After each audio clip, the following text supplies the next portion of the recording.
आज की रात है बेहद खास क्योंकि आज है शरद पूर्णिमा। वो दिव्य रात जब चंद्रमा अपनी 16 कलाओं के साथ धरती पर अमृत वर्षा करता है। कहा जाता है इस रात माँ लक्ष्मी पृथ्वी पर भ्रमण करती हैं और पूछती हैं को जागरती, यानी कौन जग रहा है।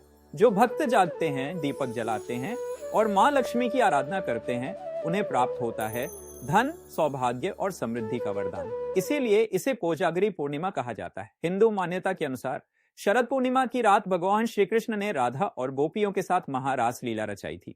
कृष्ण ने स्वयं को अनेक रूपों में विभाजित किया ताकि हर गोपी को लगे वे सिर्फ उसी के साथ नृत्य कर रहे हैं। उस रात की चांदनी अमृतमयी और दिव्य थी, जो दैवीय प्रेम और आत्मिक आनंद का प्रतीक है। इसीलिए यह रात प्रेम, पूर्णता और आत्मिक मिलन की रात कही जाती है। इस रात चांद की किरणें सबसे अधिक उज्जवल और शक्तिशाली होती हैं।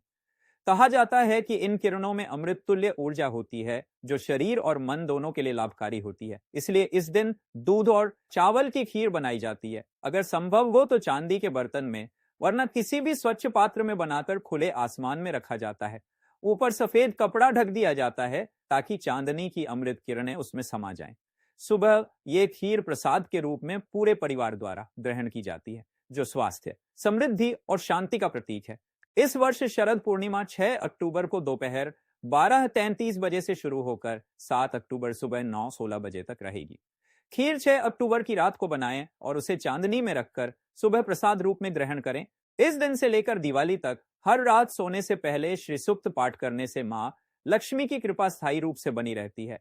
शरद पूर्णिमा मन और भावना के संतुलन का प्रतीक है, जहां पवित्रता, प्रेम और भक्ति का संगम होता है। ये काल मां लक्ष्मी की साधना, ध्यान और आध्यात्मिक उन्नति के लिए अत्यंत शुभ माना जाता है। परिवार इस रात जागरण करते हैं, दीपक जलाते हैं, तुलसी के पौधे के पास पूजा करते हैं और मां लक्ष्मी का ध्यान करते हैं। पूर्वी भारत, बंगाल, ओडिशा और असम में इसे कोजागरी लक्ष्मी पूजा के रूप में मनाया जाता है। तो आज की रात जागिए, मां लक्ष्मी का स्मरण कीजिए और इस चांदनी में अपने जीवन को अमृत, प्रेम और समृद्धि से भर लीजिए। ऐसे ही ज्योतिष और वैदिक रहस्यों के लिए चैनल को फॉलो करें।